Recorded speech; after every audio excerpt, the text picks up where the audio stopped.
Olá, saudações para você. Então, estamos aqui abrindo a temporada 2023 do podcast Cuidados no Envelhecimento.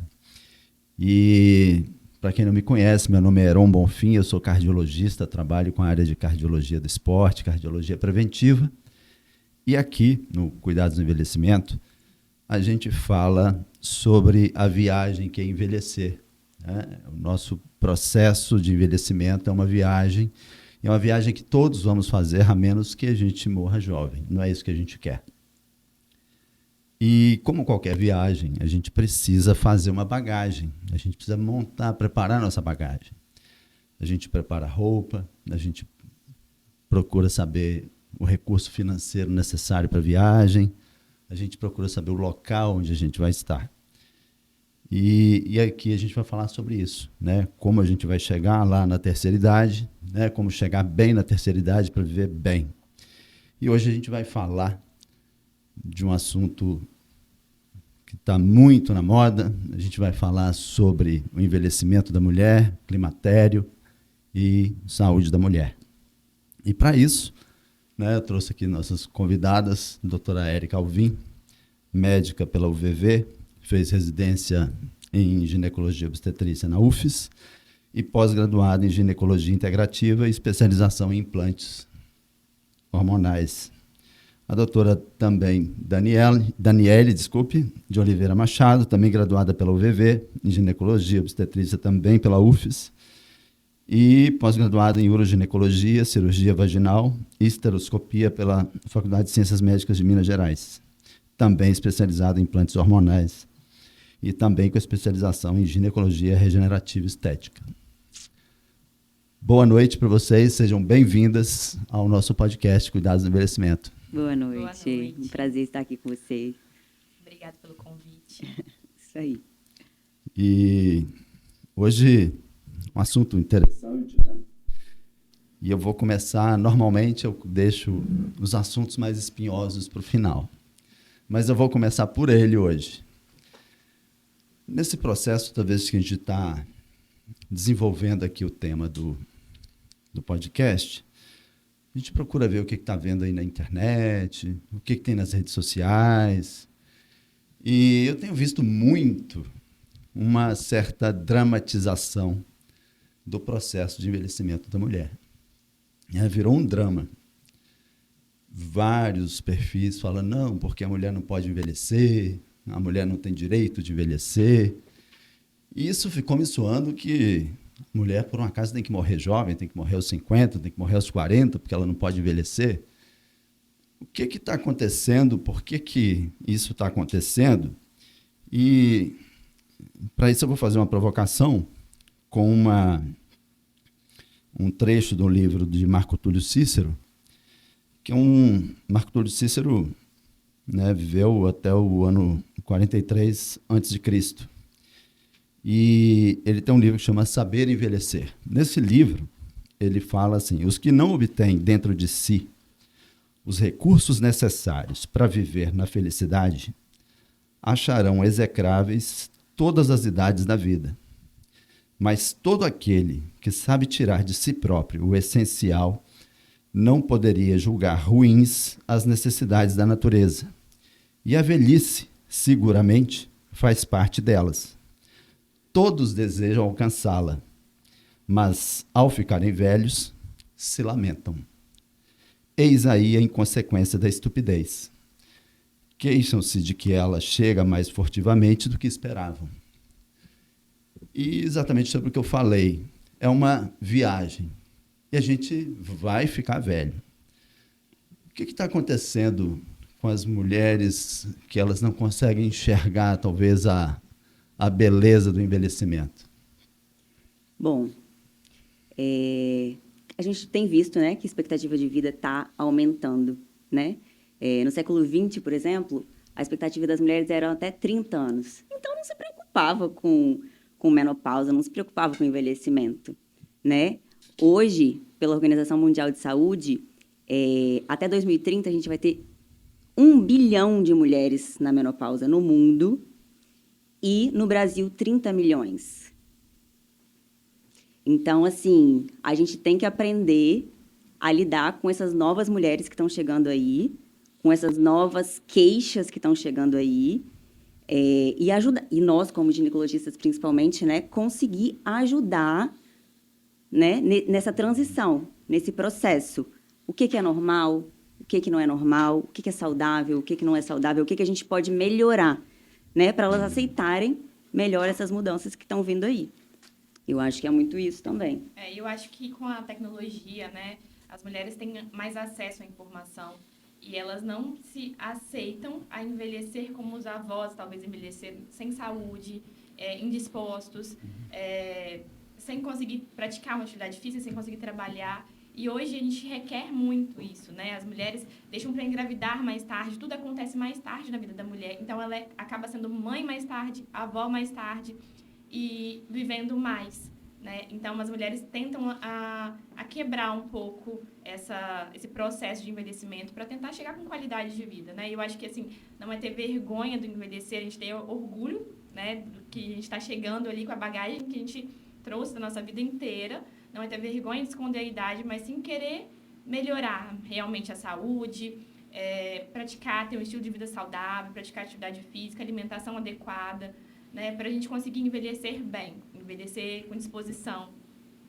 Eu acho que é isso. Eu acho que não é talvez o medo de ficar velho, mas é como a gente quer envelhecer, como a gente quer estar na nossa velhice com 80 anos. E como tem filho mais velho, né? Tem filhos, tem netos mais velhos, elas querem aproveitar os netos. Exato. E, às vezes, não conseguem acompanhar, porque já estão mais velhas. Então, elas querem voltar, elas querem estar bem, né? Eu vejo muito isso. E, assim, gente, 1/3, às vezes até mais, da vida dessa mulher, ela vai viver no climatério ou na menopausa, nessa transição.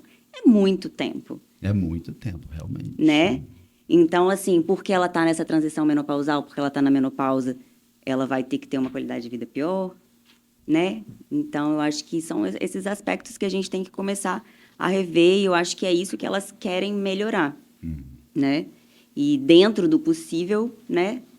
Acho que a gente tem que ajudá-las nesse sentido. Mostrar que tem coisas que não dá para mudar, né? Mas tem muita coisa que dá para a gente melhorar. Mas, assim, sempre aceitando as fases da vida, né? E a tecnologia veio para ajudar, né? Hoje a gente tem recurso para, né, a pele, a gente tem recurso para tudo, né? Para as doenças, né?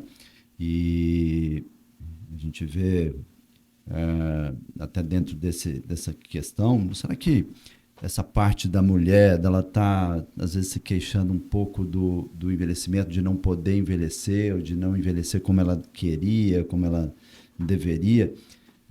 Isso não está muito ligado a uma questão estética, né, uma visão mais estética do mundo, uma cobrança mais estética do mundo de vocês, feminino, mundo... Também. Eu acho que sim, tem essa grande carga na mulher, né, da parte estética, né, de estar com aquele perfil ali, né, que ela tem que ser, aquele, como fala, o biotipo, né, tanto de pele, de corpo. Então, ela está muito espelhada naquilo, no que é normal, do que é bonito, né? Então, acho que, sim, com certeza, isso aí acaba pesando bastante nesse lado, em relação do que é envelhecer, né? De aceitar as rugas, vamos dizer assim, né? Porque faz parte do processo, inevitavelmente, né? A gente vai ter isso aí. E a gente conseguir enxergar realmente dessa fase que a gente vai precisar aceitar, né? E aí a gente fala assim das dimensões do envelhecimento, e uma das dimensões é psicológica. E aí eu vi uma pesquisa realizada inclusive aqui no Brasil, como a diferença dessa dimensão psicológica para a mulher pesa muito mais, né? Então, o mundo feminino parece um pouco mais complexo, ela tem uma visão um pouco mais complexa, apesar, né, de supostamente o homem tem uma visão um pouco mais simples, mas ele vive 10 anos a menos que a mulher, né? Exatamente. E você falou da questão psicológica, a gente tem que lembrar também que essa questão de comportamental da mulher no período pré-menopausal, pós-menopausal, também tem muito a ver com a queda do estradiol, né? Com a queda dos hormônios delas, que a gente sabe que tem muito a ver. Não só o estradiol, mas a testosterona, a Progesterona. A gente sabe que tudo isso está envolvido, né, Na mudança comportamental. Questões emotivas da mulher, né? Como que isso faz flutuar. Então, a mulher flutua, acho que no seu emotivo, por várias fases da vida, desde a infância, a adolescência, a vida reprodutiva, e quando ela chega no climatério, na menopausa e na senectude, cada fase ela é uma. Na verdade, a gente tem que pensar na fase que a mulher está vivendo essa transição, né? É uma fase que talvez, assim, em torno de 45 anos, os filhos talvez estão saindo de casa, é o ninho vazio com a transição. É o ninho vazio, o casamento que já chega naquela estabilidade ali, que também está tudo ali sempre a mesma coisa, nada muda.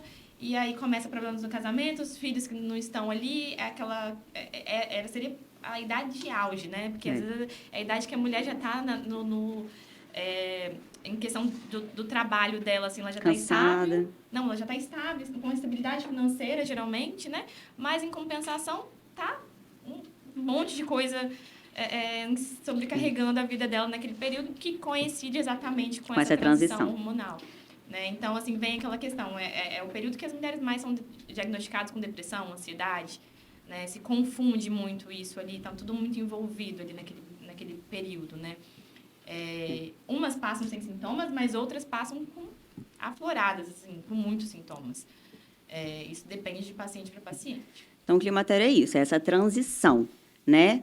Perimenopausal para a menopausa, que já começam os sintomas. E a gente tem também o climatério pós-menopausal. Que é uma fase também que é legal de quando necessário, começar a reposição. E a menopausa vai ser, né, aquela data, né? Vai parar de produzir estradiol pelos ovários, né? Ela vai ser a última menstruação, né? Então, foi a última menstruação e daqui um ano sem menstruar. Aí sim eu bato o martelo, menopausa, né? Só que, na verdade, ela já está tendo uma queda de qualidade de vida há anos muito antes, tempo. Né? É mais Isso. uma data. A data que foi sua última menstruação. Foi janeiro de 2023. Eu só vou dar esse diagnóstico em janeiro de 2024, quando eu completar 12 meses sem menstruação. Então, é um diagnóstico que a gente fala retrógrado, né? A gente não consegue dar agora. Enquanto ela começa a falhar a menstruação, os ciclos irregulares, a gente chama isso de climatério pré-menopausal. E que bagunça bastante também, né? Que elas ficam loucas. E a gente também tem o climatério pós-menopausal, que é a fase que a mulher já está vivendo já sem os hormônios, né? Porque no climatério ainda tem hormônio. No climatério pré-menopausal ainda tem hormônio, que vem de forma flutuante, instável. Hora ela ovula, hora ela não ovula. No climatério pós-menopausal, não. Ela não tem mais estímulo ovariano. Né? Ela não tem mais ovulação, ela não tem mais produção daquele hormônio pelo ovário. Mas aí ela já está com a vida bem atrapalhada. Também já está tudo ali. Também uma fase com muitos sintomas, né? E às vezes as mulheres só vão procurar ajuda depois que passou por tudo isso. Aí que ela, não, agora eu parei de menstruar mesmo, agora eu tenho que procurar um médico, porque agora eu estou na menopausa, né? Agora eu estou ali. Mas ela esquece que toda aquela fase ruim, que é igual a Érica acabou de falar, que antecedeu, que pode acontecer até 5 anos antes dessa data, ela também precisa ser ajudada. Ela também pode ter melhora da qualidade de vida. É bem comum chegar até no consultório para a gente, porque foi no ginecologista e já está tendo sintomas, às vezes ela não está menstruando normalmente, e aí ela vem para o cardiologista porque ela tem algum sintoma, ou de taquicardia, ansiedade, está com insônia, e a qualidade de vida está piorando, já não tem disposição para fazer atividade física, já está sem paciência com os filhos, ganho de peso, né? Muda apetite, porque a gente sabe que nessa fase, para a mulher, começa a vir as alterações metabólicas, resistência à insulina, vai aumentando a incidência para essa época. E aí ela acaba chegando para a gente, né? E muitas vezes demora até conseguir realmente ter uma ajuda adequada. Né? Isso. E, assim, é muito louco, assim, né? Porque das mulheres menopausadas, eu estava lendo, 19% só tem um tratamento adequado. É muito pouco. É muito pouco. É muito de 10 pouco. a 19% que procuram, que tratam. Que tratam, que aceitam. Porque tem muita gente também que não aceita. Porque tem aqueles paradigmas de que o hormônio não é legal e tal. Né? Então, muita gente tá com sintoma e fala assim, não, mas eu não quero hormônio. Né? A gente até falou um pouco aqui antes, né, informalmente aqui antes de começar a gravação. Isso veio do estudo americano sobre que, né, olha, no início vamos usar a reposição hormonal para todo mundo, aí depois começou a mostrar que aumentava risco cardiovascular, e aí, não, para de usar, ninguém usa, mas no final das contas, e a qualidade de vida da mulher, né? Exato. E nessa fase, assim, deixar de fazer atividade física tem um impacto muito maior do que propriamente a reposição do hormônio. Né? Deixar de fazer, né, suas atividades diárias, mudar o sono, isso vai piorando a saúde, vai degradando a saúde de uma forma muito pior do que o uso da reposição hormonal. Além de outros problemas como a gente tem a densidade mineral óssea que cai, a densidade muscular também que cai, e aí a sarcopenia vem, aí depois vem os riscos de queda. O que eu sempre falo, assim, o que elas falam, né? Mas eu não tenho fogacho, eu não tenho... Elas acham que a menopausa é parar de menstruar e ter ou não fogacho, né? Elas não conseguem associar que a redução da libido, o ressecamento vaginal, que o sono, que a depressão tá ligada àquilo, né? Aí eu até falei no consultório há pouco com um paciente, que a gente não está tratando também só o aqui e o agora. A gente está prevenindo, né, muita coisa. Que você falou da questão osteomuscular, né? Se a gente não repõe agora aqui, lá para frente, quando ela tiver 70, 80 anos, vai estar com osteopenia, uma osteoporose. Né? São coisas que exato. São coisas também que a gente previne, não só trata o momento. Né? Então, assim, não é porque eu não sinto nada agora que eu não tenho que fazer uma reposiçãozinha básica.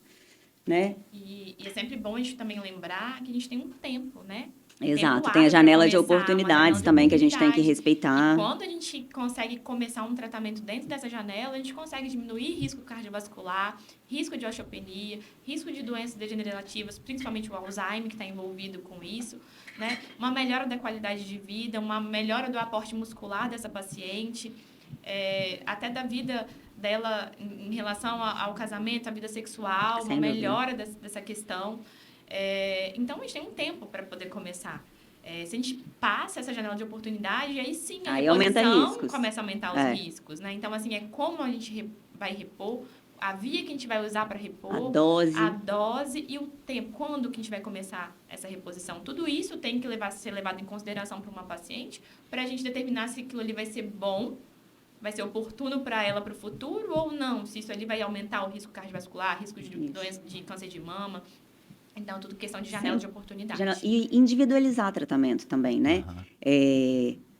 A dose é individual, por isso que a gente fala, né, do transdérmico, né, dessa facilidade de manipulação do transdérmico, e sempre começar com a menor dose possível.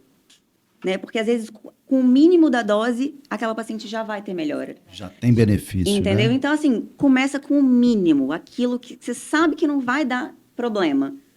Beleza, comecei com o mínimo, ela já vai sentir melhor. Não, doutora, ainda estou sentindo algumas coisas. Vai aumentando, né? Sempre individualizar esse tratamento.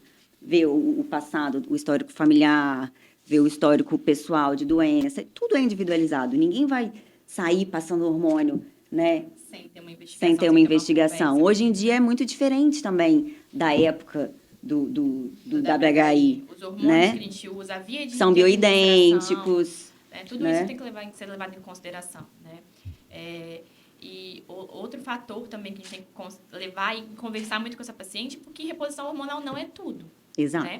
Não são todas as pacientes que podem repor.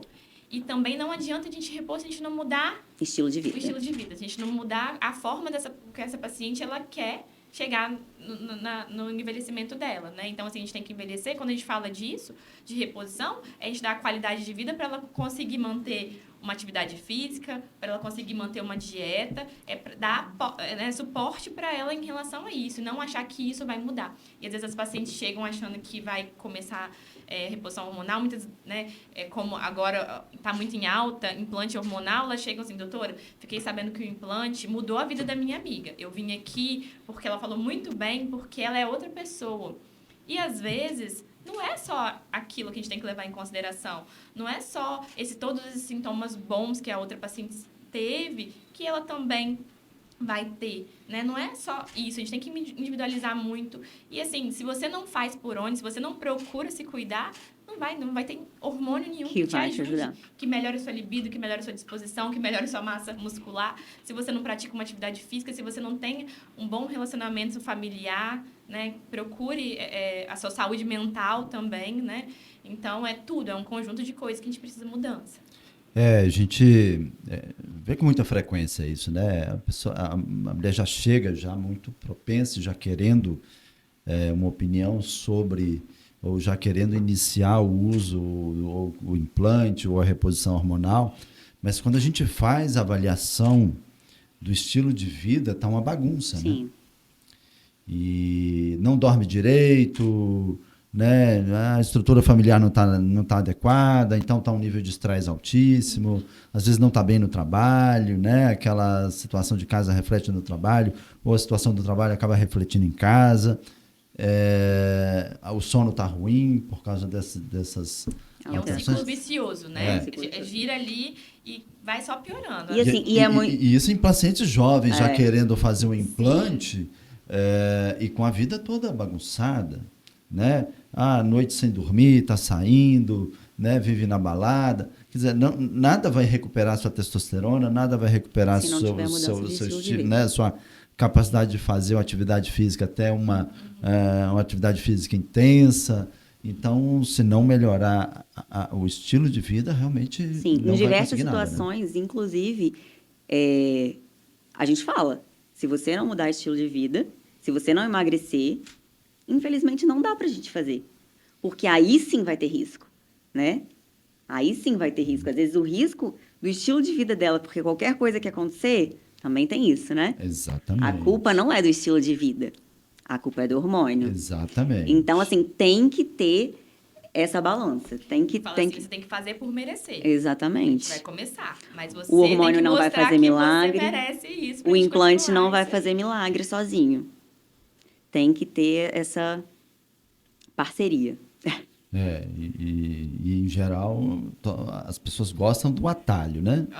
É muito do ônus, né? Do ônus. Como se pudesse virar a chavinha ali e falar, agora estou bem, magra, saudável e tudo bem. E a vida continua ruim, e aí depois, além da vida ruim, a gente vai ter uma bagunça no eixo hormonal ali, que às vezes é difícil de corrigir. E aí toda essa, né, a gente falou, é tudo uma questão de escolha, né? Olha, como é que você vai chegar na sua velhice? Quais são os seus objetivos, né, para sua velhice? Exatamente. O que você vai escolher levar para a sua vida? E aí eu falo muito que todas as escolhas que ela faz antes do climatério, antes da menopausa, pesa muito. Reflete. Logo após a menopausa. Né? Tanto que se a gente vai olhar o score de risco, né? O homem dobra o risco aos 40 anos, aos 50 anos ele quadruplica, mas a mulher, quando entra na menopausa, ela passa a ter o dobro do risco do homem. Né? Porque ela tem o peso de tudo que ela fez antes dali. Depois o homem volta a passar e depois de 60 anos ele passa numa velocidade muito grande. E aí a gente acaba vendo aí a mulher ainda consegue viver mais e tudo. E aí dentro dessas doenças para a mulher que acaba... a gente vai voltar em alguns pontos aí em relação ao climatério e à parte hormonal, mas você tocou num ponto que é uma pergunta que a gente faz, que a gente recebe com muita frequência, né? Num podcast anterior aqui com a oncologista, eu fiz a pergunta muito claramente, a questão do risco de câncer de mama. Porque a gente vê com muita frequência, não, minha avó teve câncer de mama, minha mãe teve câncer de mama, ou minha tia teve câncer de mama, então eu não vou fazer reposição hormonal, meu ginecologista falou que não pode fazer reposição hormonal, né? Uma coisa é a mulher ter o câncer de mama e a outra é você ter histórico na família. Exato. Né? Então, são mulheres que precisam ser muito bem acompanhadas. A mulher com histórico familiar é aquela mulher que vai começar a fazer mamografia mais cedo, ela vai ter um olhar diferente em relação a isso, né? Um pouco mais de cuidado em relação a isso, mas ela não está fadada a ter que viver a vida inteira sem reposição, porque a avó dela teve câncer de mama. Então, quando a gente fala de contraindicação em relação ao câncer de mama, é uma história pessoal dela, ela ter tido câncer de mama, né? É lógico que a gente tem as pacientes que têm esse histórico na família, que convivem com mãe, avó, irmão, que tiveram câncer de mama, elas têm um medo maior. É aquele tipo de paciente que fala assim, doutora, olha, reposição pra mim não, porque minha família inteira tem câncer de mama, eu não posso hormônio, não posso ver a cara do hormônio. Não é bem assim, né? Então, a gente sabe que a gente pode repor com cautela, né? Monitorizando essa paciente, doses baixas, acompanhando a paciente com a mamografia, o rastreio anual e ponderar bastante, né? Até que ponto também é necessário para ela iniciar uma terapia hormonal, até que ponto a gente consegue controlar todos os sintomas dela de forma não hormonal, porque a gente tem. Exato. Se ela tem uma fobia tão grande por hormônio, tem outras vias, né? Tem outras coisas que pode se fazer para melhorar, não necessariamente, né, o hormônio em si.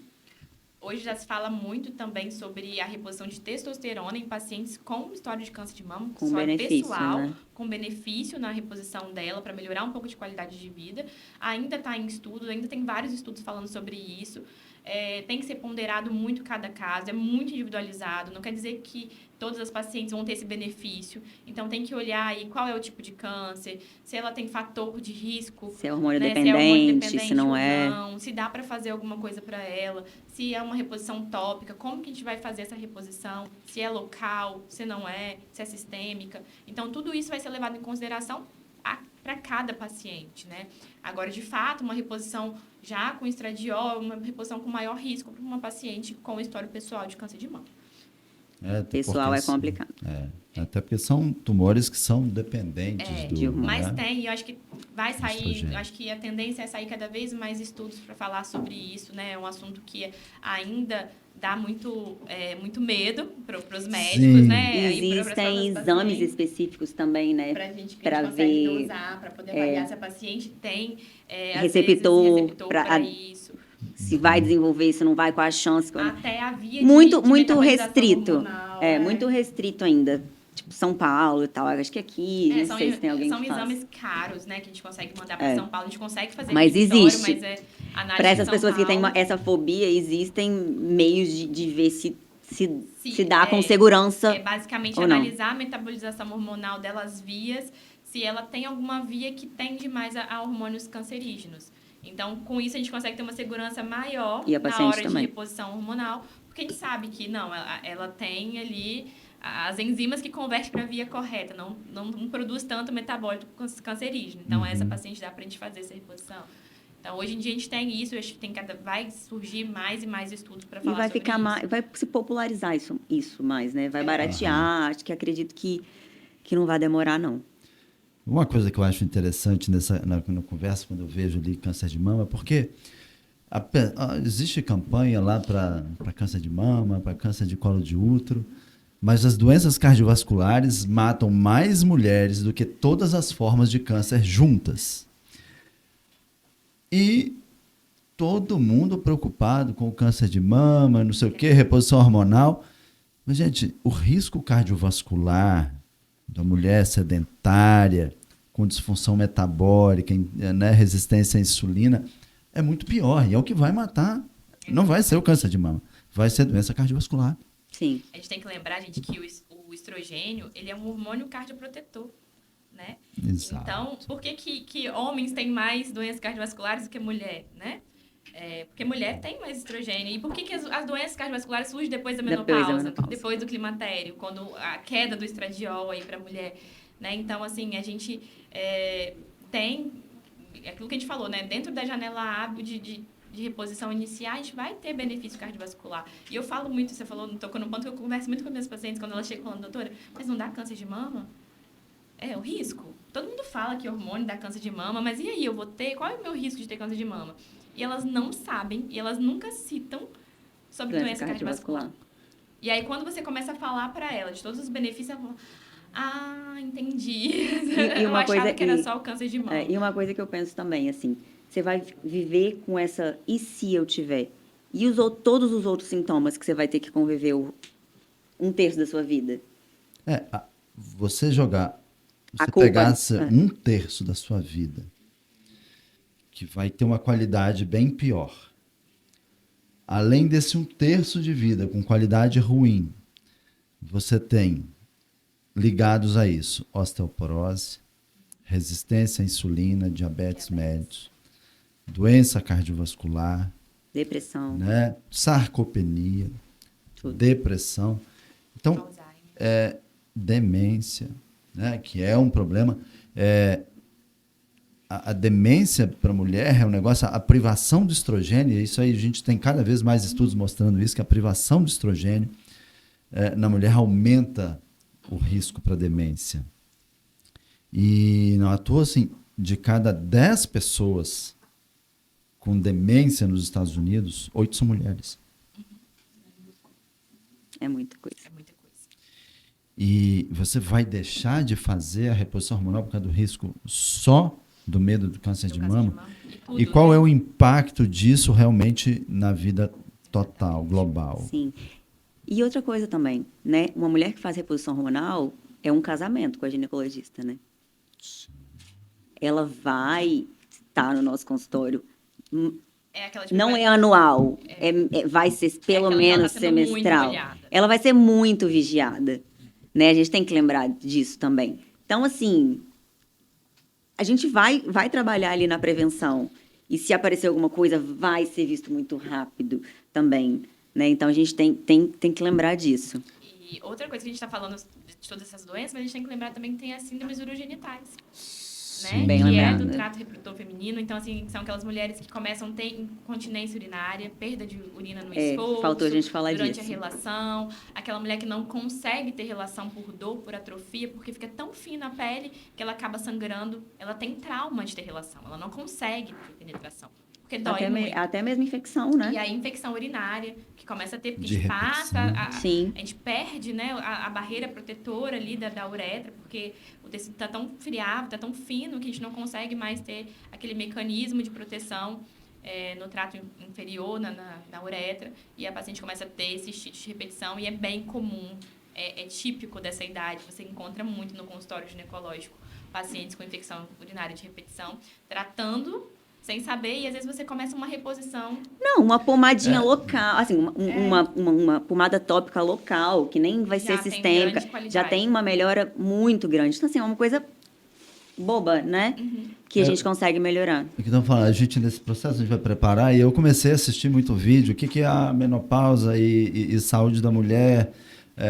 E aí eu assisti no TEDx uma médica americana, e ela mostrando imagens de colposcopia de mulheres que ela acompanhava e o que mudava, o que era a vagina da mulher antes da menopausa e depois. Realmente como muda, como degrada o tecido, né? Como piora, né? O colágeno cai completamente. Da mesma forma que no rosto a gente tem as rugas, a queda, a flacidez da pele, a gente também vai ter isso na vagina, na vulva, né? E é uma área que hoje tem crescido muito na ginecologia, que é a ginecologia regenerativa, que a gente tenta reabilitar aquele períneo, aquela vulva, aquela vagina, melhorar aquele aspecto daquele tecido, não só de forma estética, porque assim, o estético também conta para a paciente, né? Mas de forma funcional, dela conseguir começar voltar a ter relação sem dor, dela voltar a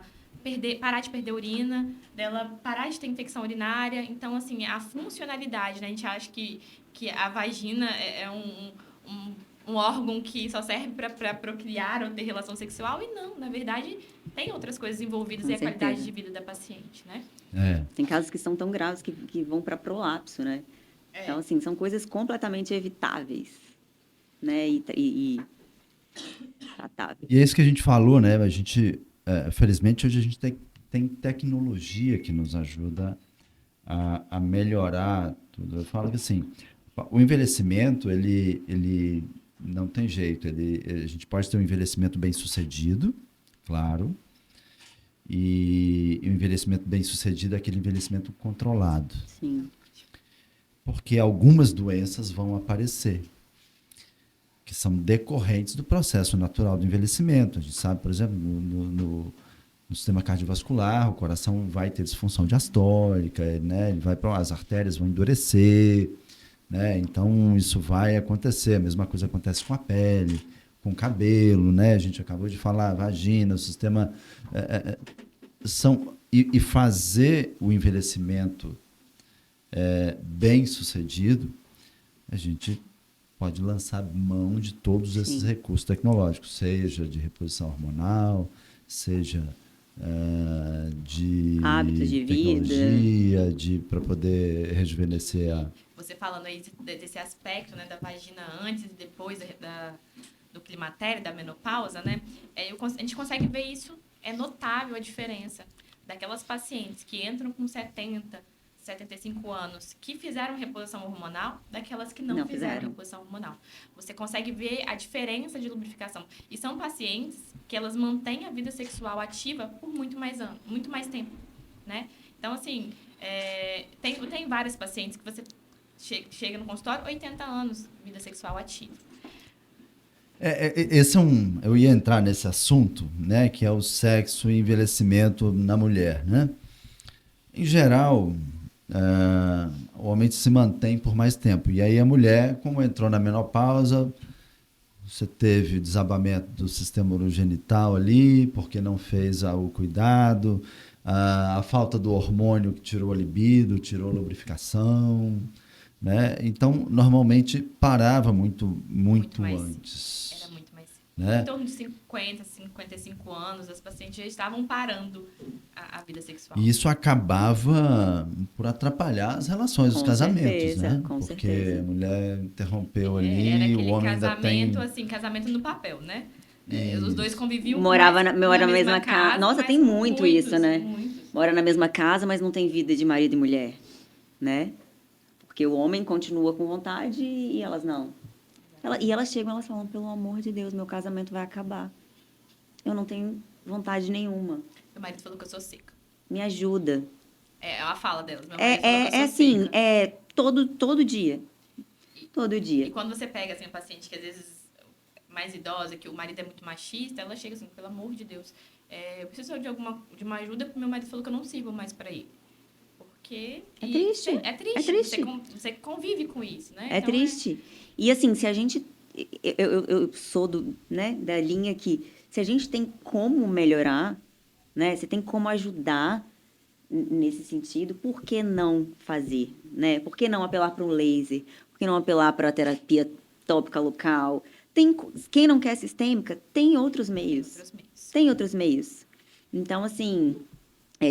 desmistificar mesmo, perder a vergonha de falar sobre isso no consultório, porque muita gente tem muita vergonha de falar sobre isso. Assim, e é um ponto que tem muita vergonha, né? Tem. Porque a mulher idosa ela não pode ter relação sexual.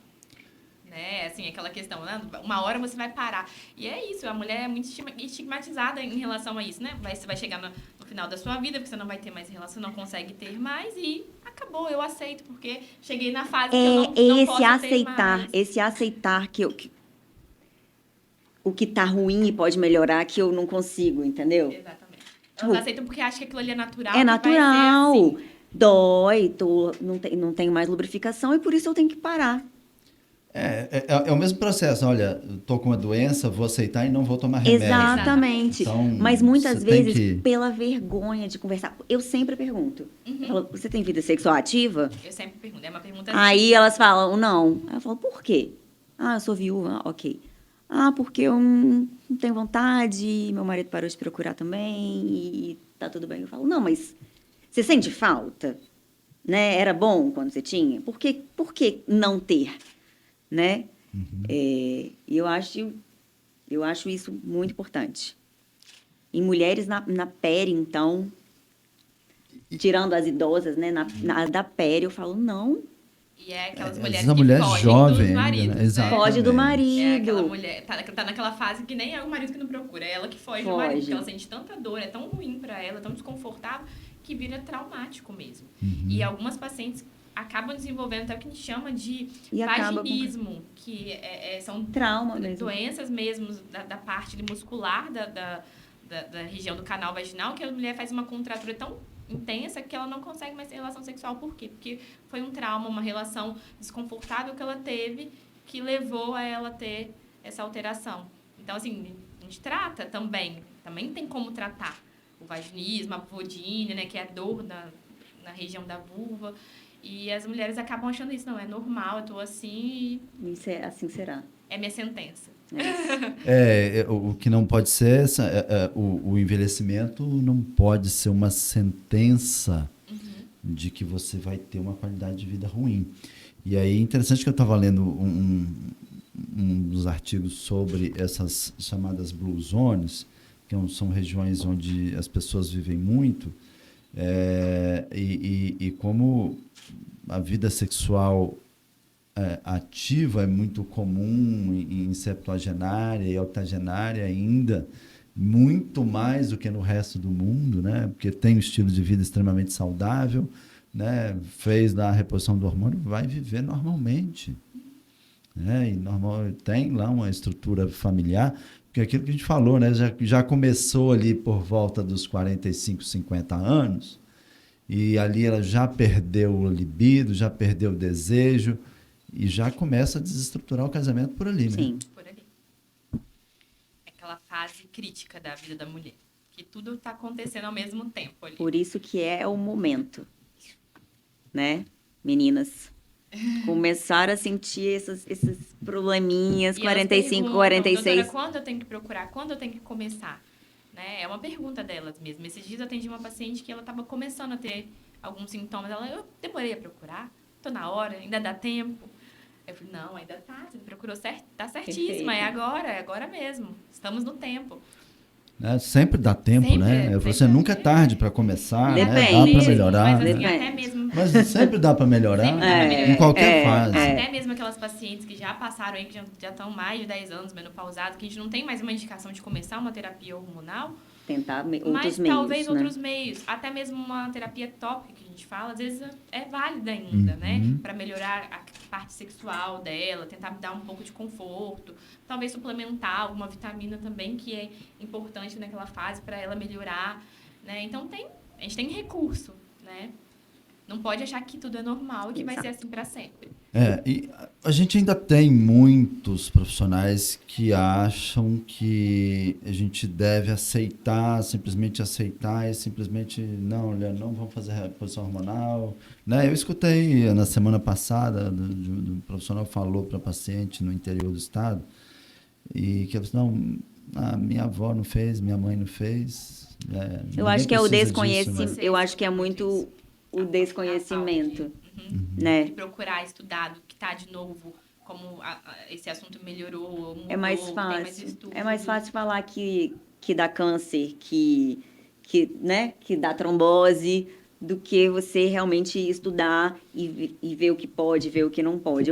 Eu acho que é muito isso, é o desconhecimento Isso aí. de tudo novo que está por vir, né?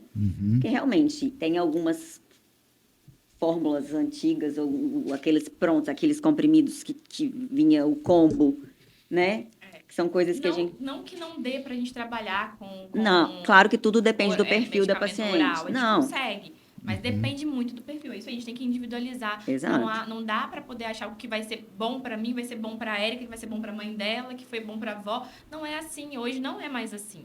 Hoje a gente tem que saber individualizar cada paciente, né? às vezes eu sou um atleta que corre, nada, e eu não vou me adaptar com gel, né? Posso colocar um implante? Posso, mas não quero. Então, assim, tem casos que não tem como. Às vezes você tem que fazer oral, né? Mas, assim, são casos e mesmo casos. na terapia oral, a gente tem medicamentos mais modernos agora, com menos Menor, efeitos colaterais, doses menores, específicos né? para pacientes hipertensas, né? Com menor risco cardiovascular. Então, É o tudo tem que tratamento ser individualizado, não tem né? jeito. Não é só individualizar o perfil da paciente, mas também o perfil socioeconômico da paciente, né? Porque cada terapia tem um valor.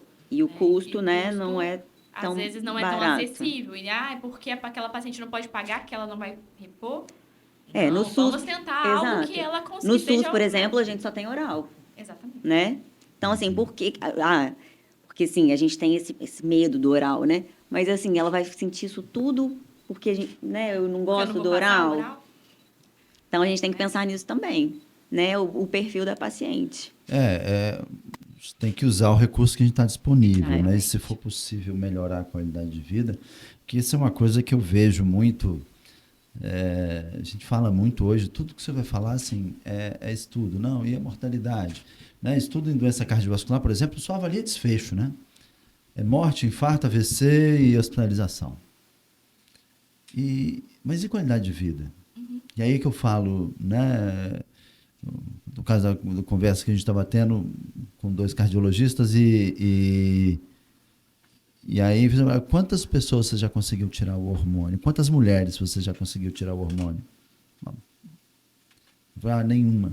Qualidade de vida, né, gente? Porque qualidade de vida, né? E tem uma pesquisa interessante que foi realizada no Reino Unido e que é sobre a longevidade, ou seja, as pessoas não queriam viver muito, basicamente com medo de doença cardiovascular, de AVC e de demência. As pessoas preferiam viver menos, mas viver bem. Isso, Então, eu penso muito nisso. Não é nossa função primária também cuidar de qualidade de vida? Exatamente. Ou vou ficar só pensando em desfecho? E o que adianta você morrer muito tarde e ter um tempo de qualidade de vida tão ruim? Ser uma pessoa acamada. Perfeito. Né, que não consegue estar ali porque É sobre isso. É hipertenso, é diabético, é obeso, é uma pessoa, né, com várias comorbidades e não tem qualidade de vida. Que não consegue correr com o neto. Não consegue comer uma comida que gosta porque ela está ali restrita àquela alimentação. Então, assim, não ter muito bom. É muito bom. Bom pensar nisso mesmo. Esse ponto que vocês falaram, que é uma coisa que é até uma dúvida pessoal, você tem um tempo ali para você fazer a reposição hormonal.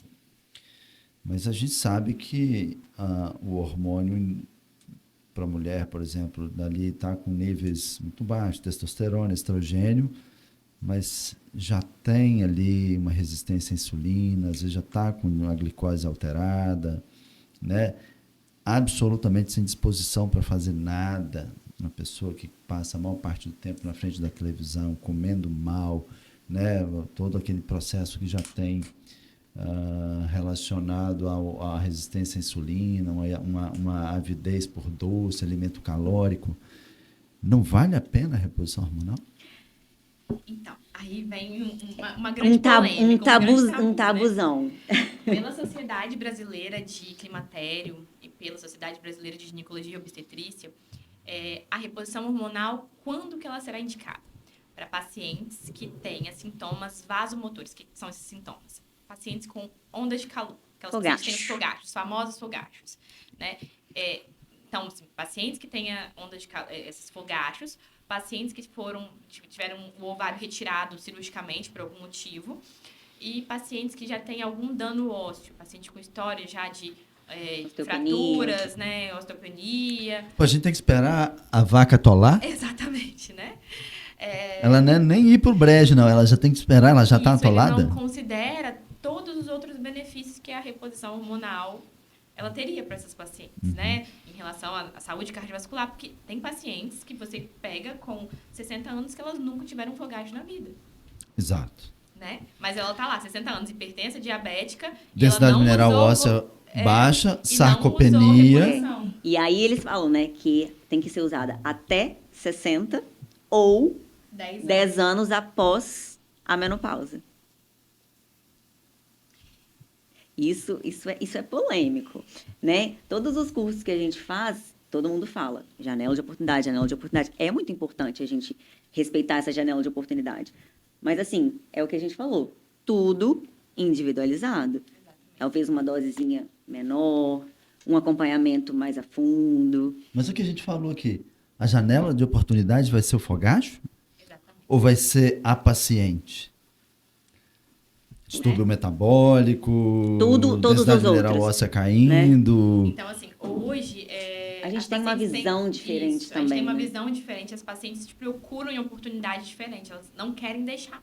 Eu tenho pacientes de 43 anos que já chegam para mim e falam, doutora, tô começando a ter os sintomas, eu não quero passar minha menopausa, eu não quero ter redução da libido, eu não quero ficar... Eu tô me sentindo indisposta já, eu não quero isso para mim. Tem como já eu melhorar?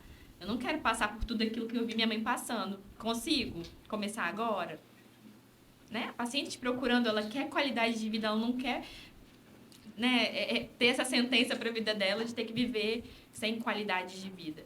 Então, e hoje tem vários estudos mostrando o benefício cardiovascular. E os estudos mostrando que começar essa reposição, mesmo com a paciente, sem ter esses sintomas clássicos para iniciar a reposição, ela vai ter benefício. Então, assim, eu acho que é muito ainda para mudar, eu acho que talvez a sociedade brasileira ainda tenha que rever esses conceitos, né? Para a gente tentar levar essa qualidade de vida para mais pacientes, né? Porque muitas vezes tá falando ali, não tem evidência científica. Mas não tem evidência científica que sim, não tem evidência científica que não. Há um consenso de especialista que não, mas o consenso de especialista é um dos piores níveis de evidência que existe. Farmacêutica. Tá? Nem é necessariamente da indústria farmacêutica. Também. Mas, assim, você tem consenso da especialidade dizendo que não. Né?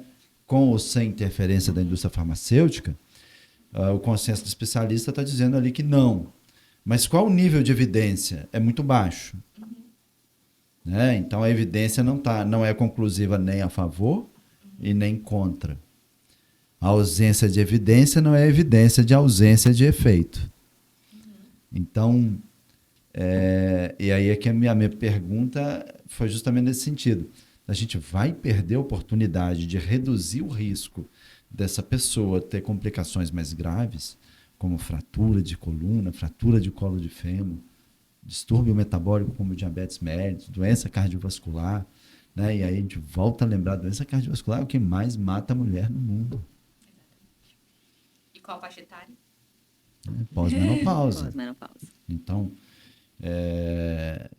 o efeito é devastador. E para mim, assim, o que a gente vê, né, muito nas mulheres é quando, sem hormônio, a disposição para fazer atividade física e a nossa taxa de sucesso em mudar estilo de vida é muito baixa. Sim. Mudar estilo de vida já é muito difícil a gente conseguir fazer isso nas pessoas. Se não tiver um estímulo...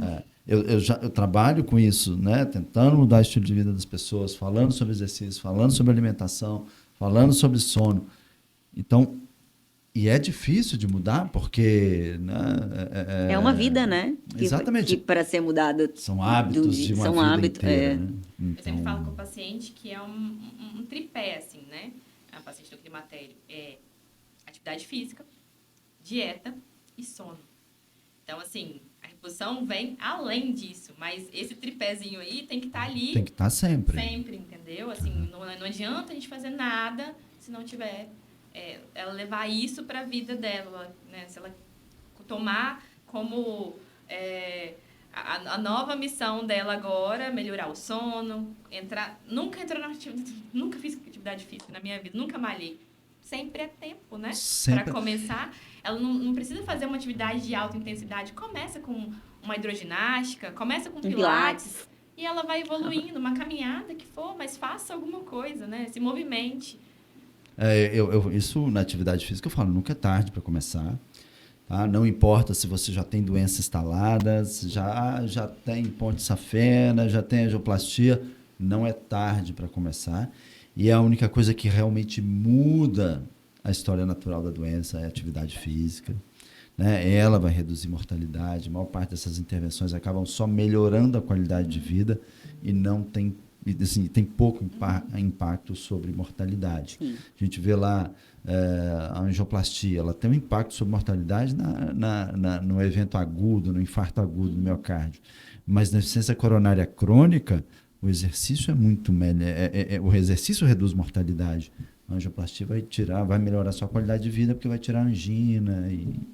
Então, a gente vai deixar isso, né? E aí volta a janela de oportunidade. Sempre há tempo. Sempre dá tempo para recomeçar. Isso.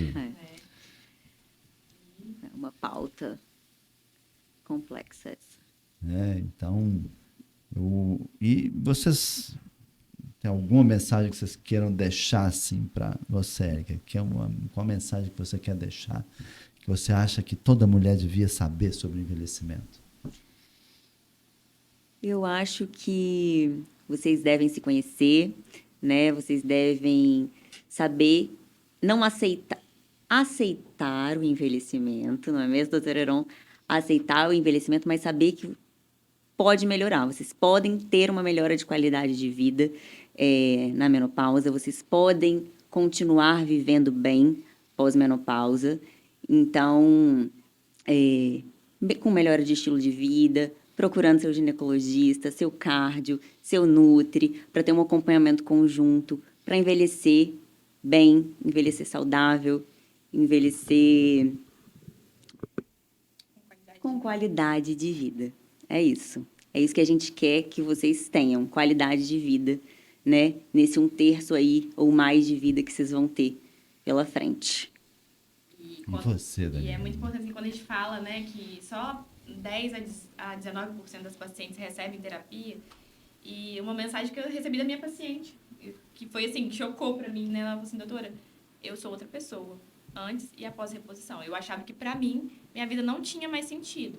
Ela chegou na primeira consulta chorando, depressiva, incontinência, tinha incontinência urinária leve, mas tinha muita infecção urinária de repetição. E ela não vivia, um antibiótico atrás do outro. A gente começou a reposição, 6 meses a gente fez uma revisão, 1 ano depois ela voltou e falou assim, eu sou outra pessoa. E eu falo para todas as minhas amigas, vocês precisam se cuidar. Vocês precisam procurar, porque eu não entendo como que as mulheres não sabem que isso é bom, têm medo disso, eu não consigo compreender. Assim, porque poucas pessoas têm acesso a isso. Desmistificar, né? Então, assim, eu acho que é isso, a gente largar o preconceito de lado, passar, em vez de ter preconceito, tentar procurar entender, né, o que é uma reposição de forma correta, e procurar um ginecologista que, né, te entenda, te compreenda, te acolha.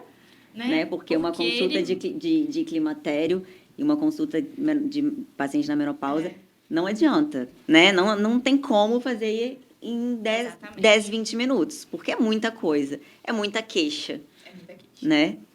E assim, o seu ginecologista vai ser o seu amigo dos próximos anos. Assim, ele vai estar com você ali para tudo. É uma parceria. Você vai precisar. Você tem que ter uma sintonia. Você tem que ter uma sintonia, porque você vai. É tipo um psicólogo mesmo. Né? Exatamente. Essa ligação com o profissional de saúde tem que ser isso, né? Tem que ter sintonia, porque senão você tem que ter sintonia, com você certeza. tem que ter confiança. Né? E aí você falou, né, uma coisa interessante, vou de novo chamar aqui um texto do Marco Túlio Cícero, também no livro dele Saber Envelhecer, que vocês falando aí sobre que a mulher deve saber para envelhecer, e a informação está disponível hoje, né? Às vezes é muito difícil procurar essa informação na internet. A nossa ideia aqui do podcast foi justamente essa, a gente tentar trazer uma informação de qualidade, né? Sem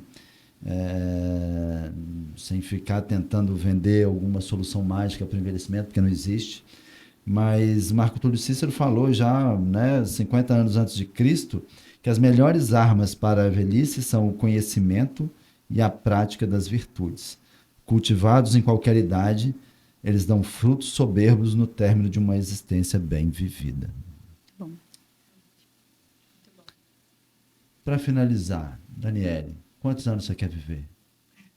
Pelo menos até os 90, tem. Mas com qualidade, né? Eu acho que também chegar lá e de forma acamada, né? Sem conseguir ter viver, curtir a família. Eu acho que também é uma forma que ninguém quer chegar. Então, que a gente chegue com saúde, né? Se eu chegar a 100 anos, eu tive isso na minha família, minha avó que chegou aos quase 100 com saúde, né? Aproveitando a família. Agora, se for para chegar também, assim, acamada, tendo que usar 1 milhão de medicamentos, sem conseguir viver, sem conseguir aproveitar, né? Que eu viva o tempo necessário só para ser feliz. Nossa, perfeita essa frase. Viver o tempo necessário para ser feliz. Gostei, vamos escrever. E você, Érica, já? Cara, eu nunca pensei sobre isso. Mas é isso. Viver até poder ter uma qualidade de o mínimo de qualidade de vida, né? Digna, né? Exato. Poder, né, fazer as próprias atividades de vida diária sem precisar do outro. É difícil, né? Mas é o que todo mundo quer, eu acho, né? Ninguém quer depender do outro no final da vida, né? Ninguém quer ficar acamado. É isso. É o suficiente para ter qualidade de vida. E para isso a gente tem que preparar bem a nossa bagagem, né? Nossa Exatamente. malinha, Nossa mala. né? Isso que a gente quer deixar, essa mensagem tem que que ser quer grande. deixar no podcast, tá? É como você preparar. Prevenção é tudo. Exatamente. E assim, se você é uma paciente que não pode fazer reposição hormonal, não quer dizer que você vai ter que viver sem qualidade de vida. Então, assim, tem recurso, né? Não fique chateada, Exato. porque vai ser assim para a vida inteira, que não. Que tem como ter qualidade de vida sem fazer reposição hormonal também. Isso aí. Obrigado a vocês. Obrigada né? pela Nós oportunidade. que Muito bom. agradecemos. Foi ótimo. Foi ótimo. Obrigado a vocês em casa que estão nos acompanhando aqui. E até o próximo, né? Nosso próximo episódio de Cuidados do Envelhecimento.